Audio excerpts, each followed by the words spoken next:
Film dibuka dengan memperlihatkan seorang wanita yang sedang berada di tengah hutan. Di situ ia melihat sebuah batu nisan di mana setelah makam itu digali, ternyata itu adalah makam putranya.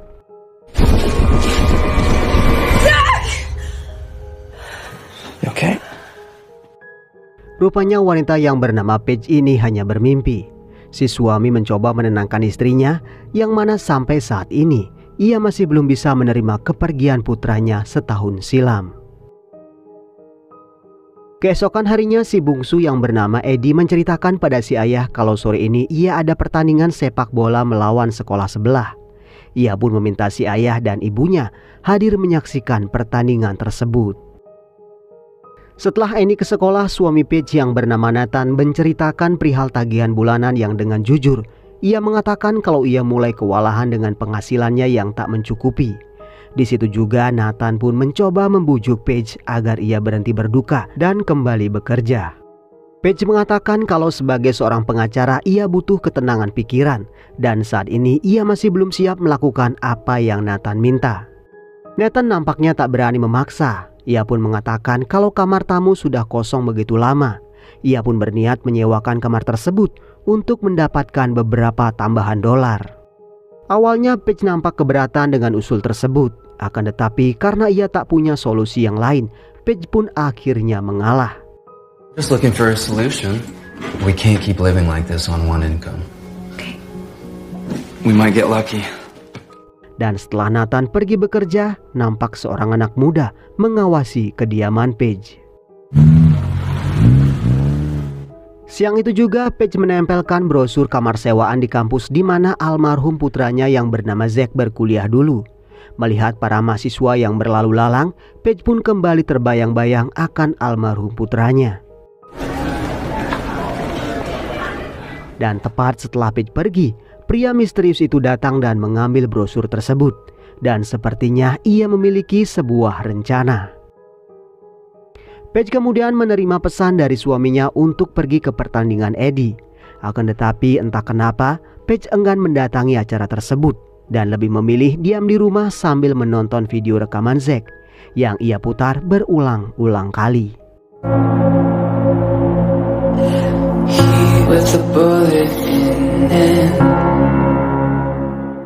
Selepas pertandingan, Annie mengeluhkan sikap ibunya yang sepertinya sudah tak mempedulikan dirinya lagi. Ia berpikir ibunya terus terpuruk dengan kedukaan akan kepergian Zack dan melupakan dirinya.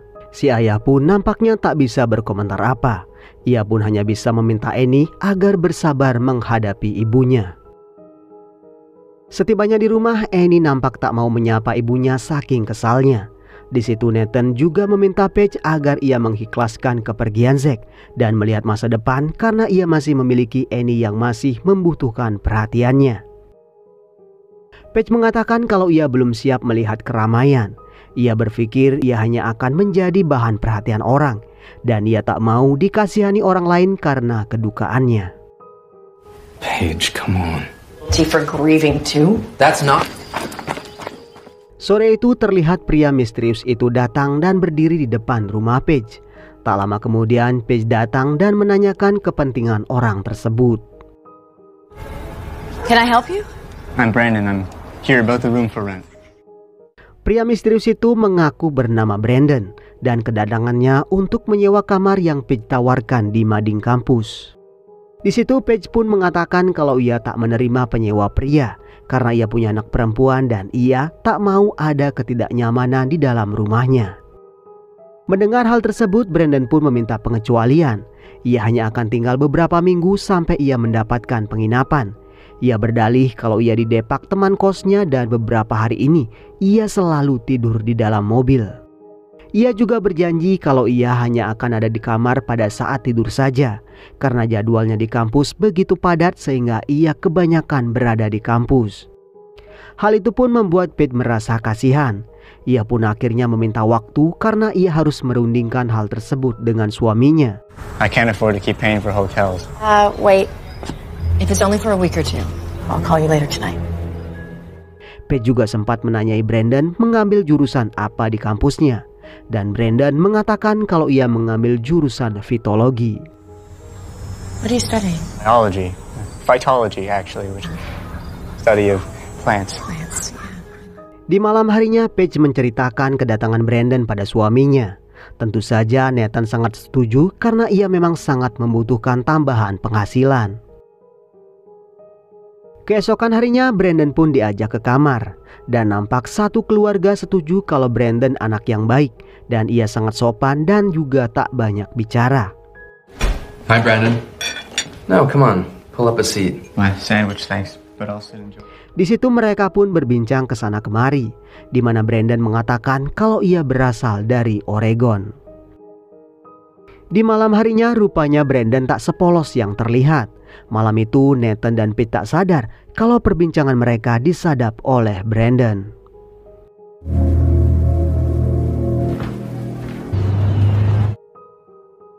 Keesokan harinya selepas dari kampus, Brandon melihat Nathan sedang memperbaiki mobil.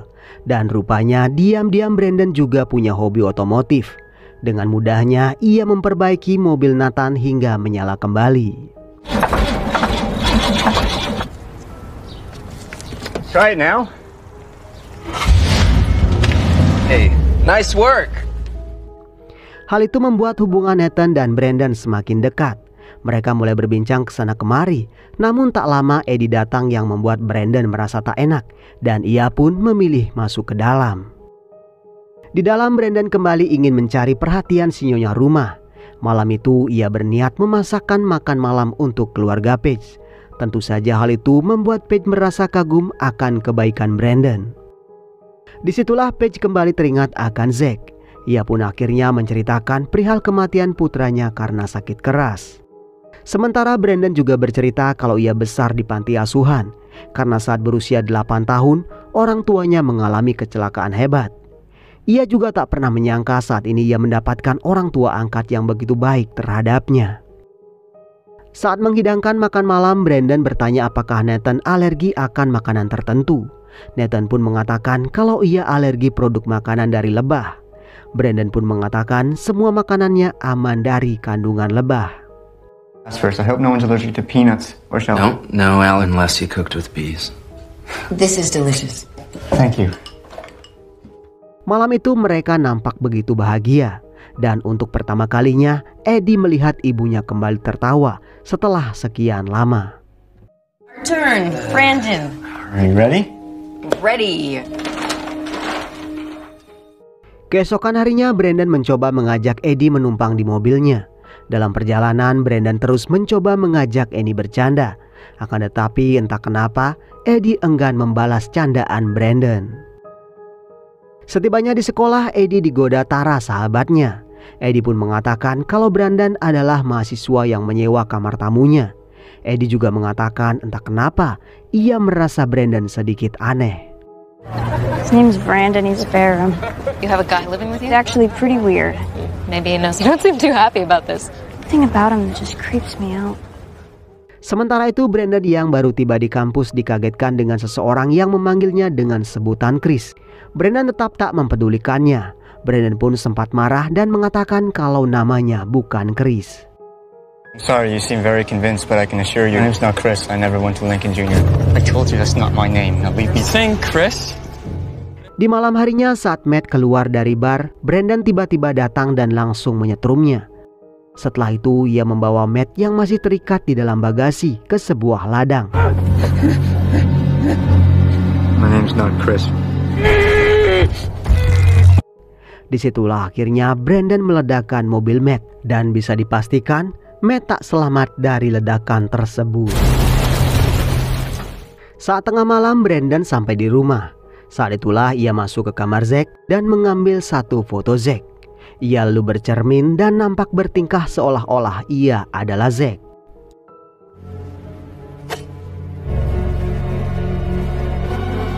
Hey mom. Hey mom. Di situ Brandon juga melihat kotak mainan puzzle dan sebuah ide cemerlang pun muncul di pikirannya. Keesokan harinya Paige melihat Brandon sedang bersantai di sofa. Disitulah Brandon mengatakan kalau ia butuh menjernihkan otaknya dengan bermain puzzle. Tapi sayangnya ia lupa membawa mainan puzzle kesayangannya. Disitulah Paige tiba-tiba teringat kalau Zack juga suka bermain puzzle. Ia pun mengajak Brandon bermain puzzle kepunyaan Zack. Di situ nampak terlihat Paige benar-benar merasa kalau Brandon mampu mengobati rasa kehilangannya.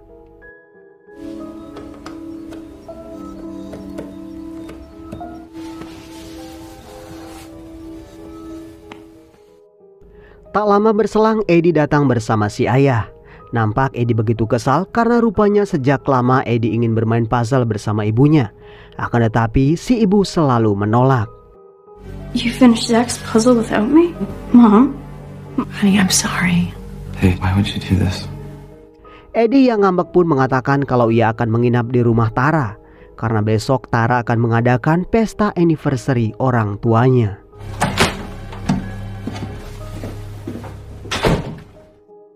Setibanya di rumah Tara, Eddie pun menceritakan kekesalan yang dibuat ibunya. Ia merasa ibunya begitu berubah sejak kemunculan Brandon. Mendengar hal tersebut, Tara pun penasaran. Ia pun menanyakan apa nama profil medsos si Brandon. Di situ Tara pun mulai merasa aneh karena Brandon membuat akun tersebut baru setahun ini. Selain itu, ia juga tak mencantumkan informasi penting lainnya. Tara nampaknya begitu mengagumi wajah imut Brandon dan tak sengaja ia mengklik suka pada salah satu fotonya. Dan hal itu pun membuat Brandon tahu kalau Tara dan Eddie sedang mengintip profilnya. Keesokan harinya Nathan, Paige dan Brandon ikut menghadiri pesta anniversary orang tua Tara. Saat semua menikmati kebersamaan, Brandon nampak menyendiri di sisi kolam. Hal itu pun membuat Tara dan Eddie semakin merasa kalau Brandon memang aneh. Just steer clear of him till then. He's so weird. Di waktu bersamaan seorang anak perempuan datang dan mengajak Brandon bermain bola. Dan anehnya, Brandon malah melemparkan bola anak itu ke dalam kolam.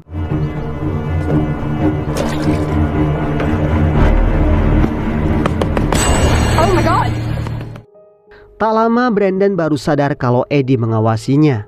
Ia pun buru-buru menyelamatkan gadis tersebut. Di saat yang sama, orang tua si bocah datang dan semua menganggap Brandon sebagai pahlawan.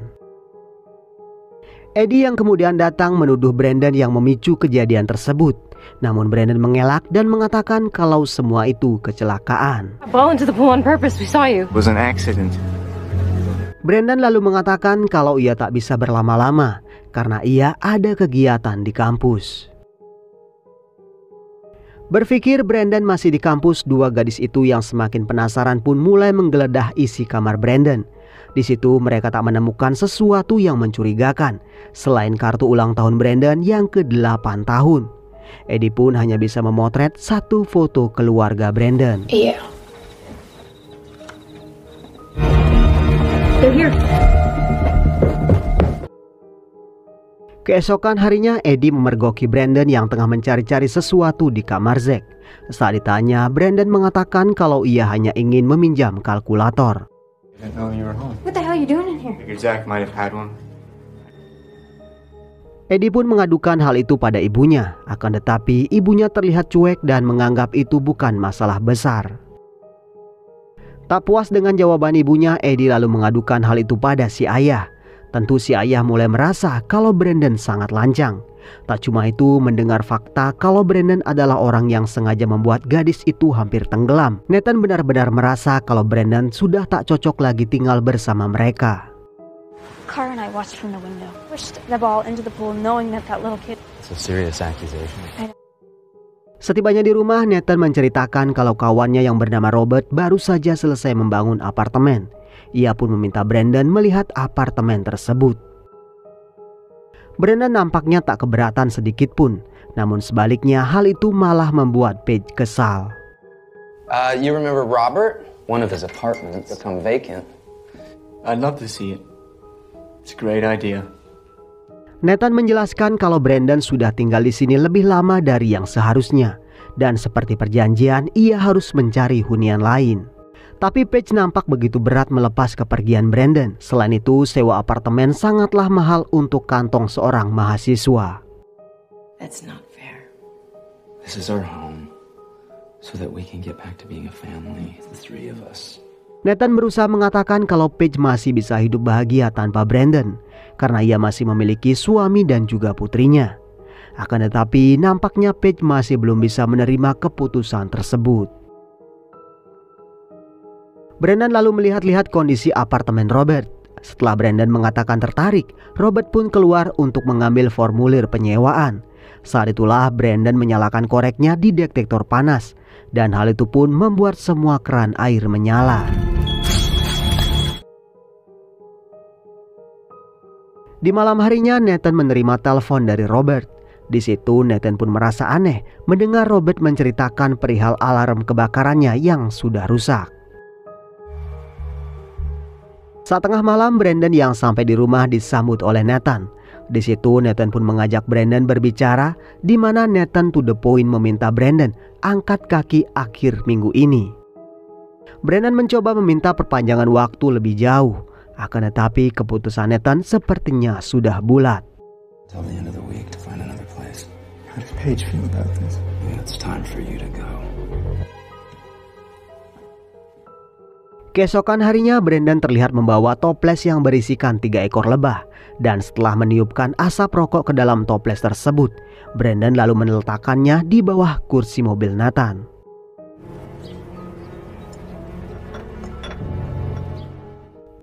Tak lama Nathan datang dan langsung mengemudikan mobilnya tanpa ia ketahui bahaya menantinya. Brandon lalu menemui Paige di dalam dan di situ Paige mengatakan kalau bukan keputusannya meminta Brandon pergi. Akan tetapi itu adalah keputusan sepihak suaminya. Di situ Paige juga melihat banyak bekas sengatan lebah di leher dan tangan Brandon. Akan tetapi saat ditanya, Brandon mengatakan kalau itu gigitan nyamuk. What happened?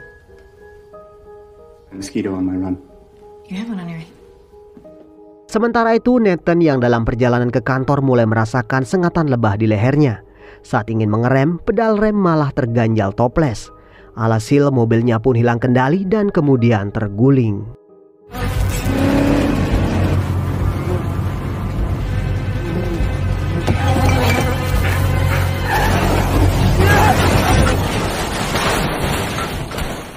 Beberapa saat kemudian Eddie mendapatkan telepon dari ibunya yang sudah ada di rumah sakit. Akan tetapi Eddie tak mau menjawab panggilan ibunya. Tara yang masih berpikir ada yang aneh dengan Brandon meminta Eddie mencari foto keluarga Brandon di internet. Siapa tahu ada petunjuk tentang siapa sebenarnya si Brandon. Eddie kemudian mengunggah foto keluarga Brandon, di mana muncullah artikel berita di mana ternyata ayah, ibu dan juga adik Brandon tewas dalam sebuah kebakaran. Dan si Brandon sebagai satu-satunya orang yang selamat aslinya bernama Christopher. Northern California. Fire took the lives of Dr. Toff, his wife, and 8-year-old son, Christopher. Christopher? Why would he change his name? Everything about him is so messed up. Berpikir begitu banyak kebohongan yang Brandon sembunyikan, Eddie pun berniat mengadukan semua itu pada ibunya. Sementara itu Paige mendapatkan kabar dari si dokter kalau Nathan mengalami cedera kepala hebat. Tak hanya itu, ia juga mengatakan kalau banyak bekas sengatan lebah di tubuh Nathan. Tentu saja hal itu membuat Paige teringat akan Brandon. Paige pun segera menelpon Eddie, tapi sayangnya Eddie lagi-lagi tak bisa dihubungi. Di malam harinya Eddie sampai di rumah. Akan tetapi di sana ia malah melihat Brandon. What are you doing sitting here in the dark? Waiting for you. Beberapa saat kemudian Paige sampai di rumah. Di situ ia pun kaget melihat Brandon menyandra Eddie yang tubuhnya sudah dipenuhi lumuran bahan bakar. Eddie langsung menceritakan kalau Brandon telah membakar keluarganya sendiri dan aslinya Brandon bernama Christopher. Tentu saja hal itu membuat Paige kaget tak percaya. He burned his whole family alive. I'm not Brandon, it's Christopher. I'm so glad that you could join us. Did something happen He was in today? an accident. Paige berusaha menenangkan Brandon, tapi Brandon mengatakan semua sudah terlambat. Ia sudah terlalu muak dengan perilaku keluarga Paige yang tak mau menerima keberadaannya. Saat ditanya kenapa ia melakukan itu semua, Brandon pun mulai bercerita di mana dulu orang tuanya tak pernah menyayanginya. Karena itulah ia membakar rumahnya saat orang tuanya sedang tidur. Kedatangannya ke rumah ini bukanlah sebuah kebetulan, karena ia iri melihat Paige begitu menyayangi Zack. di mana Zack ternyata adalah teman sekelas Brandon. Saw the way that you were with Zach. You knew Zach? Did you? I've wanted what Zach had since the first, and you wouldn't stop hugging. Never loved me like that. Brandon berharap kedatangannya ke rumah ini bisa menggantikan posisi Jack, karena ia sangat mendambakan kasih sayang dari sebuah keluarga. Akan tetapi ia salah karena tak ada yang mau menerimanya. Paige mengatakan itu semua tidaklah benar. Brandon sudah ia anggap seperti anaknya sendiri. Paige juga mengaku kalau ia sangat bahagia karena ada seseorang yang menggantikan posisi Zack. Mendengar pengakuan itu membuat Brandon tenang kembali. Paige lalu menghampirinya dan memeluk Brandon yang nampak terharu. And we can start fresh. Saat itulah Paige berteriak menyuruh Eddie kabur. Hal itu pun membuat Brandon kembali marah. Eddie, run!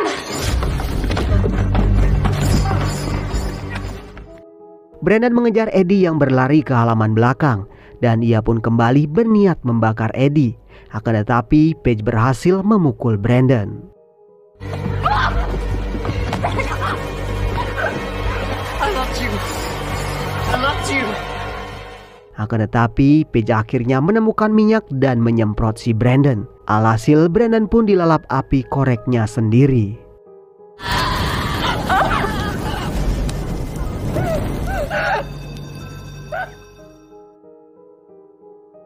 Tiga bulan kemudian nampak Paige sudah bisa beraktivitas kembali sebagai seorang pengacara.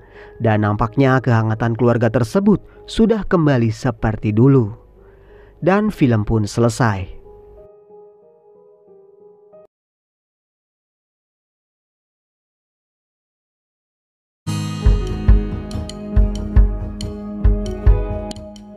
Jadi kedukaan Paige yang berlarut-larut malah membuat keluarga itu terpecah belah. Mereka pun hampir saja tertipu oleh kedatangan seorang psikopat dalam keluarga mereka. Kedatangan Brandon yang berniat jahat itu rupanya berhasil membuat ibu dan anak itu kompak kembali. Dan sepertinya juga perlahan-lahan Paige mampu mengikhlaskan kepergian putranya. Oke teman-teman, demikian alur cerita film kali ini. Mohon maaf jika masih banyak kesalahan dalam penyampaian alur ceritanya. Akhir kata, semoga teman-teman sehat selalu. Jangan lupa subscribe dan sampai ketemu di video berikutnya.